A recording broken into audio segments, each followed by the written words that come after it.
Oromoon tiyya noora ol seenaa. Seenaa akkamii xiqqoo har'aa dukkanaa'ee jira. Dukkana kana ifaa dhabullee osoo hin tahin ijoollee raffisuudhaaf. Seenaa. Oh, 1 second guys. So, ol seenaa. Anaa dhufu. Faayoon kenna anaa dhufu.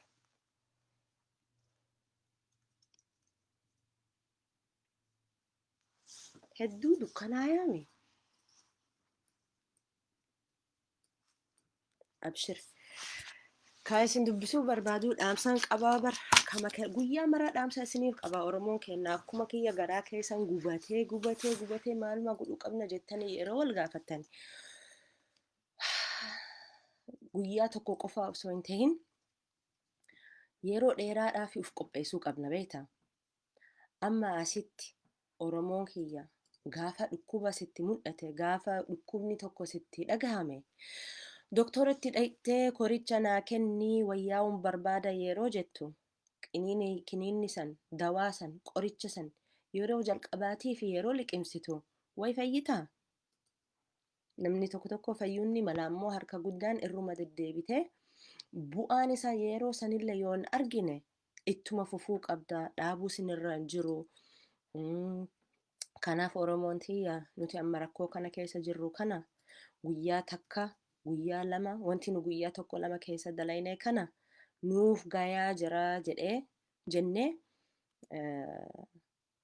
wanti kana ofirra dhiisuu hin qabnu. Dhimma keenya kana dhiisuu hin qabnu.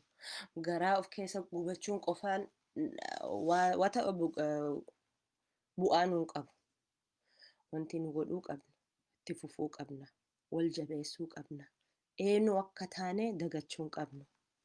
Nu maal akka taane nama amansiisuullee hin qabnu. Ufuma beekuudha malee namni yoo si arrabse, namni yoo si gadi qabe, Oromoon akkasi, Oromoon akkana jedhan yeroo siin jedhan maqaa arrabaatiin, maqaa babbadaatiin yeroo siin jedhan watakka sanirraa fudhachuu hin qabdani. Warqii ufii eenyummaa keessan kan Rabbii sii kenne kana dagachuu isinirra hin jiru. Namni warqii ufii qabateetiin karaa gubbarra yeroo deemtan namni yoo si arrabse warqeen kun maali bu'aan qabu marre jedhanii yoo si dubbisane way sitti dhagahama? Hin dhagahamu. Maaf sitti hin dhagahamne? Because gatiin isaa akka gaariitti waan beekteef jecha. Kanaaf Oromummaa kenna gatiin isaa warqii san oliiti. Namni yoo nu rakkise, yoo nurraa hatuu tattaafate, yoo nu gowwoomsuu barbaadan waan fedhan yoo godhanillee eenyu akka taane kana dagachuu nurra hin jiru. Amma guyyaa guyyatti as taa'eetiin maal akka godhuu qabnu isin gorsaa ture. Warri nu dhageeffattan wanni isinirraa gaafanne ka fudhattan, ka itti fuftan, ka namitti ka Senator Marissa Payne dubartii Kongireesa ka Austraaliyaa keessa jiru ka isii qunnamtan baga qunnamtan. Twitter gubbarra kun Austraaliyaa keessatti Oromo protests were trending in Australia. One of the top trends in Australia was the Oromo protests. So hedduu gaarii nuuf ture. Jechuun maqaa kennaa maqaa Oromo protesti kana hiikkaan isaa Austraaliyaa keessatti gara tokkoffaa yookiin gara jalqabaatirra ture. Mee afachi wanni hedduu emergency tokko jira. Commentii keessan illee dubbisa. Mee maal jettanii isin? Wanti isin irra gaafadhe san itti fuftee jirtanii moo akkami? Let me see. Okay. Dhaamsa isiniif qaba baras gubbarraa barreeffamee jira.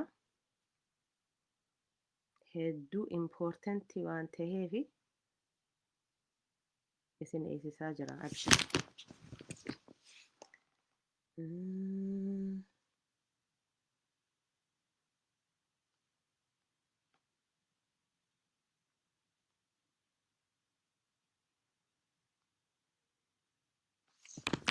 So, ani Twitter san argachuu kenna hedduu na gammachiise. Oromoo kenna nuti gammachuu qabna. Kana Twitterii kana trending torbaanitti guyyatti tokkoffaa ta'uu qabna, tokkoffatti gadi bahuu qabna tokko jedhe. Jalqabarra Twitterii jedhee isin gaafadhe. Already sochii keessan akka socho'aa jiru argaa jirra. Talammadaa immoo pilaatfoormii keessan qulqulleeffadhaa isin jedhe. Diimaa kana, suuraa diimaa kana akka profile picture keessan maxxanaa jedheetiin kanaa akka hedduu argaa jira. Diimaa bakka hunda diimaan haa argamu. Itti aanseedhaan bilbiladha iimeeli godhaa namittiin sun ka aangoo Awustiraaliyaa keessatti ka qabdu. Warra biyya biraa keessa jirtan nama biyya keessan keessatti aangoo qabu san qunnamuu isinirra jira. Amma kan jechuu barbaade nu Awustiraaliyaa keessatti lockdown keessa seenuuf deemaa jirra. Lockdown jechuun buroo halkan irraahi wanti nu godhuu qabnu mana ofii keenyatti deebi'uu qabna. Ala gadi bahuun hin jiru. Manuma deebi'uu qabna. Keesiin heddummaatee jira. Namni du'aa jiranii nu kutaa keenya keessa. Kanaafuu akka dhukkuba nama biratti hin dabarsineef jecha manuma hafaa nuun jedhan. Kaleessaa halkan irraa eegaluuf deemaa jira. Amma kan ani barbaade waa godhuu qabnaa jedhee Oromoon keenya gaafa garaa isaanii gubatee wanti godhuu yeroo wallaalani. Dubartiin Oromoo magaala kiyya keessa jiru kana Melbourne ka'anii wanti nu godhuu qabnu afaaniin dhiisii harkaan dhaabatanii dalaganii godhan. Mee maal godhanii jedhi na gaafadhu. Isaanii bakkuma mana isaanirra odoo gadi hin bahin sochii guddoo tokko sochoosanii jiran. Walitti dhufanii WhatsApp gubbarra groupii dhaabanii tokko mana marii dubartoota Oromoo kan jedhamu, talammadaa Oromiyaa is bleeding ka jedhamu. Namni groupii kana keessu warra haadholee keenyaati, warra dubartoota keenya ka magaala keenya keessa jiru. Ka yeroo hunda namni dubartiin keessan eessa jirti, dubartiin teessan maalirra jiranii, mee maalirra arguu dandeenya, dubartiin bakka kana ol seenanii maaliif waawwee nuun dalayna ka jedhu kuna amma dubartiin kanneen lama walitti fidanii maallaqa isaanii qabsiisanii xayyaara ka dhuunfaa private airplane kireessanii dhaamsa kenna boru samii gubbarra gadi lakkisanii dhaamsa kenna ka waa'ee Oromoo kana magaala keenya hunda nama hundatti dabarsuudhaaf garsiisuudhaaf gadhiisuuf deemaa jiran boruma jechuudha. Kunoo dubartiin Oromoo keenya kanaati. Akkanatti fufaa jiran, akkanatti wal gargaaraa jiran. Mallaqni sunillee rabbiin shaahida naa haa ta'u, ragaan naaf haa ta'u, sa'a 3 moo sa'a 4 keessatti mallaqa san walitti qabanii bara. Maaluma godhuu dandeenya jedhanii yeroo karaa isaaniif sometimes nama tokkoof maaluma goona yeroo siin jedhani hiikaa isaa yeroo kennitan hiikaa sanillee fudhachuun barbaadanii bara qophii waan hin taaneef jecha. Dubartiin ta'e namoo qophii ta'anii nu hunda dura isaantu qophii turan. Mana alawaadaa isaanii keessa faamiliillee eegaa jirani, saba keenyallee eegaa jirani. Kana beekuu isinirra jira. Bakkuma isaan jiran manuma isaan soofaa isaanirra kataa jiran taa'anii sochii guddaa sochoosan. Boruu amma gabaasa guddaati. Isin hundinuu amma laayivii kana booda sheerii godhuuf deemaan jira. Waan isaan hojjetan, waan isaan godhan boru odoo lockdowniin eegalin waaree booda sa'a 2 hanga sa'a 5tti xayyaara kana ijaan barbaadadha. Samii keessa laaladha. As booda gadhiisuuf deeman jira bakka isaan qopheessan. Makiinaa keessan namarraaf jechuun namatti hin kaleessina. Alaabaa keessan qabadha. Namichi xayyaara oofutti garsiifadha. Gadi bu'ee isin biratti haa marsu. Magaala keenya guutuu marsuuf deemaa jira namichi. Sababa eenyuuf jecha? Oromoo keenyaatiif jecha. Mallaqa eenyuutiin? Dubartii Oromoo magaala Melbourne biyya Awustiraaliyaa keessatti. Dubartii kanneen mee ilillii baasaa isaaniifi ilillii kama dhugaatii barbaadanii kan Facebook kana qofa osoo hin ta'in.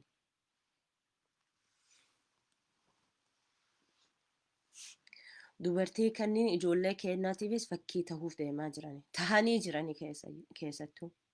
Dubartiin kanneen ka afaan hedduu haasayani ka afaan Ingilishillee dadhabaniituma kunoo ittuma fufaa jirani dalagaa jirani. They're doing their part. Isinillee you have to do your part. Mallaqa isinirraa barbaadaan jiru. Eenyummaa keessan hin dagatina. Namni karaa yoosiif qabsiise. Uufuma keessan dalagadha.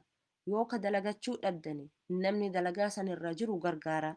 Karaa isaaniif qabsiisaa. Akka laaffisi jechuun namni san akka hin dadhabneef dargaggoo keenya akka hin dadhabneef akka hin aarreef akka abdiin kutanneef gargaaruu qabna. Gargaaruu qabna ka'uu qabna uummata Oromoo kiyya. Xalayaa keessan kana ofirraan dhiisina. Tiwiitarii keessan kana ofirraan dhiisina. Dadhabuun nurraan jiru. Dadhabuun qabnu. Boru isin boonsuuf deemaa jirraa bara. Isin boonsina barni argitani laayivii gubbarrallee ni dabarsa. Waan isaan irraa jiran waan nama boochuu jechuu dhugaa. Really. I'm so proud of them. Haacaaluu Hundeessaan osoo dhagahe waan dubartiin Oromoo keenya kana godhu. Weellisa maqaa keenyaatiin baasuun oolu bareedne. Dubartiin teenna bilisa Oromiyaatti fiduu dandahanii sila odoo barbaadan dubartiin teenna. Carraa odoo kennineef.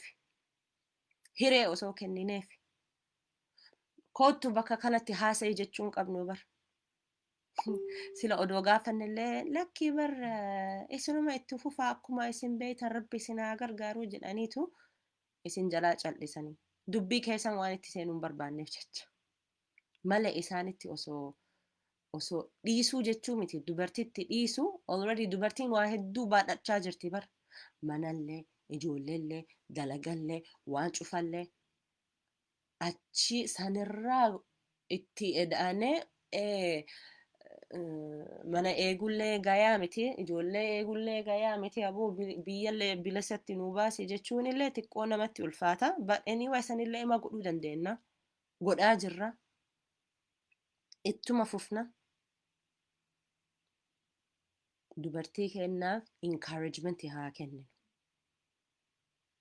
Keessattuu hagas marallee gadiin bahanii bar. Biiziidha harka guddaan isaa. Ani illee biizima bar.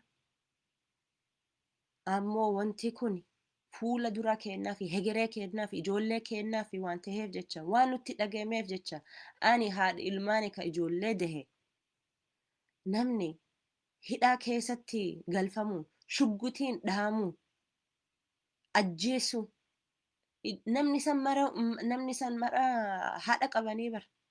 Anillee haadha ilmaaniiti. Kanaaf natti dhagahame. Kanaaf itti fufaa jirra. Nageenni malee wanni biraan barbaanne. Free Jawar Mohammed. Free Baqqalaa Garbaa. Oromo protests.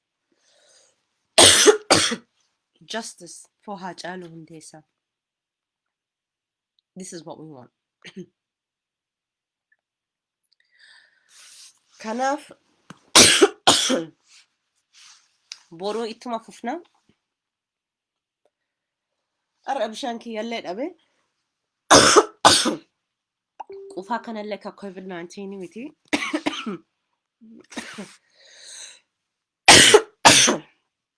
Dhiifama ka.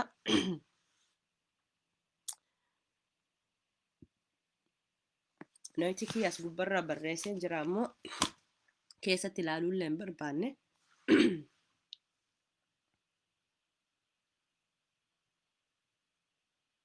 Anillee waan isin dubbisaa jirtu kana ilaalaan jira. Mee haa laallu waan isin jettan kana. Waan isin irraa jirtan irraallee beekuu barbaanna. Boruu isinitti deebi'a. Amman booda sa'a booda shabboo miidiyaa gubbarraa bahuuf deemaan jira. Shabboo miidiyaa gubbarraa live jennee wal haa arginu. Galatoomii kun bishaan argannee jirra.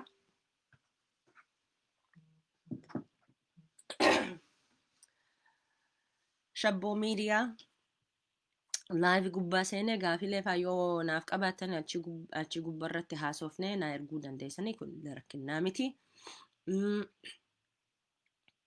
Dubartiin Oromoo teennaa waan isaan godhuu danda'an humna isaanii isin yaadachiisuu barbaada.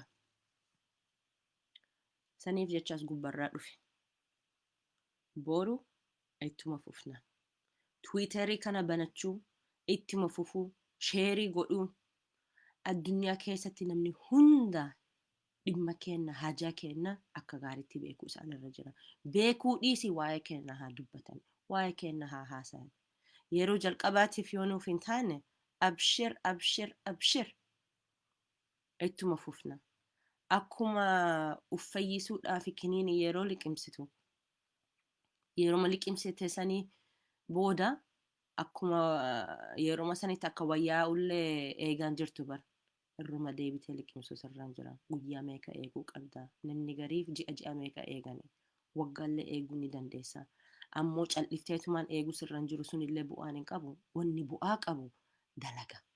Itti fufuun, liqimsuu, kiniina san fudhachuu. Kiniinni kenna maali? Dalaga. Itti fufuun, imimmaan ofirraa haquun, wal jabeessuun.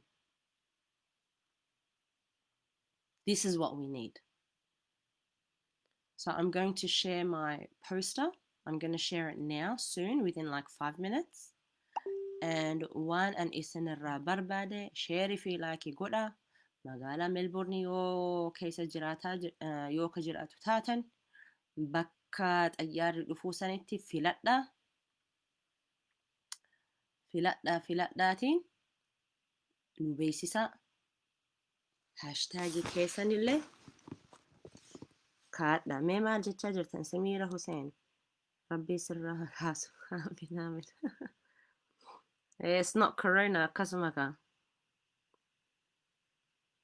Kabiraa hoo jabaadhu. Sila isintu nu jabeessaa jirtanii barkana beekadha. Okay.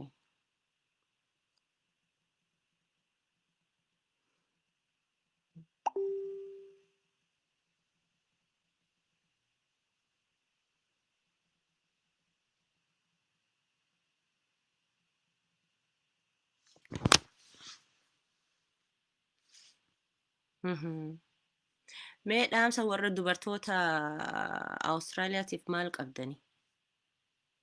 Hamilee kennaa fi hamilee barbaachi. Isaan hin hamilee isinirraa hin barbaadan. Isaan ufuma dalagaa jiranii malee akkanumatti motivationii kennuun illee badiin hin qabdu. Wal gargaaruunis gaariidha. Justice for Haacaaluu Oromtitti shaashee teennan dubbachaa jirti. Qabsoon keenyan ummataan nullee si jaalanna. We got this. Naannoo kamitti eenaa boru. Ani live kiyya eega dhumatee booda Facebook gubbarra isiniif maxxansaa ammoo afaanumaan yoo isiniif hime warra magaalaa Melbourne keessa jiru Pakenham irraa kaanee dubartiin akka godhani Pakenham irraa ka'ee Cranbourne itti dhaquudhaaf Cranbourne Racecourse, then the Dandenong Showgrounds, Graves Reserves, achi booda East Link irraa ka'ee Dandenong irraa karaa Carrum Downs itti Carrum Downs irraa karaa galaanaatti bakka bishaanitti deemaa jiranii. So Seaford Beach, from Seaford Beach hanga St Kilda Beach itti, St Kilda Beach booda immoo Westgate Bridge karaa Western Suburbs itti dhaquudhaaf, Altona Beach, achi booda Altaqua College, achi booda Werribee Pacific Plaza, achi booda Wyndham Vale President's Park. So bakka sagal san tokkoffarraa bakka sagalaffaatti deemaa jira. Bakka sagal kanneen irraa immoo marseetumaan deemuu barbaada. Bakka achitti argamuun ni maltani. Alaabaa keessan qabadhaa koottaa. Inni akkasii arguu danda'uuf alaabaa keessan garsiifadhaa. Yeroo achi geettan immoo gorsa kan isiniif qabu nama hedduutti hin kalaayina. Koottumee wal bira dhaabannee suura haa kaafadhuun jedhina. Namni isin suura akkas jettanii yoo kaafachuu taatan namni isin cinaa dhaabatee kaafatee Facebook gubbarra gadhiiftee diina keessan san arganiituman suuraa san poolisatti qabsiisanii kun warra COVID-19 social distancing kana kabajuu dadhabanii jedhanii akkasi adabamuudhaafi himachuun ni mala. So walirraa jechuun walittiin siqinaa jechuudha. Kun emergency bilbila kana argadhe. Hello. Yeah.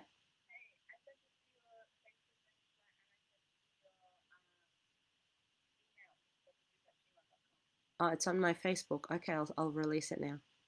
Thank you. All right, bye. Thank you, bye. Posterii kana nu dhaqqabee jira. Posterii kana amma gadhiisuun barbaada.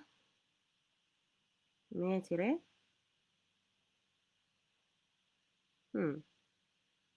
Iimeelii kiyyarraa jedhanii kanas isin kun argadhe. Uummata hunda kennaa fi dabarsuun barbaada. Dhiifama gartanii dalagaan kiyya kanaadha. Sila seevi goone Facebook gubbarraa gadi lakkifna. Mee nu obsa.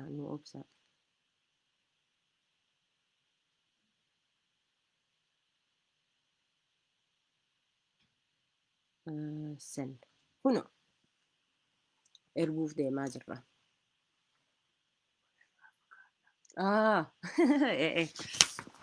So amma dubbii kiyyatti haa deebi'ume waan an jechuu barbaade gaafa bakka sanitti wal geettan akka gaariitti kophaa keessan suuraa kaafadhaa, alaabaa keessan qabadhaa, xayyaarallee kaafadhaa. Ammoo yeroo suuraa kaasuu barbaaddanii walitti siixanii hin ka'ina, walirraa fagaataatiin akkasitti kaafadhaa. Walirraa fagaadhaa. Social distancing kan jedhamu kana kabajaa agarsiisi. Dhaamsi kiyya haganuma sila dubbiillee dheerisuun barbaadu wal haa jabeessinu Oromoon kiyya. Wanti nurra jirru kana amma miti kadhaabuu qabnu fuula dura kennaatiif ittuma fufuu qabna. Guyyaan kun guyyaa jalqabaati malee guyyaa maayyiiti miti. So galatooma. Live kana amma ofirraa dhaabeetiin Facebook gubbarra maxxansuuf deemaa jira. Galatooma naa jiraadhu.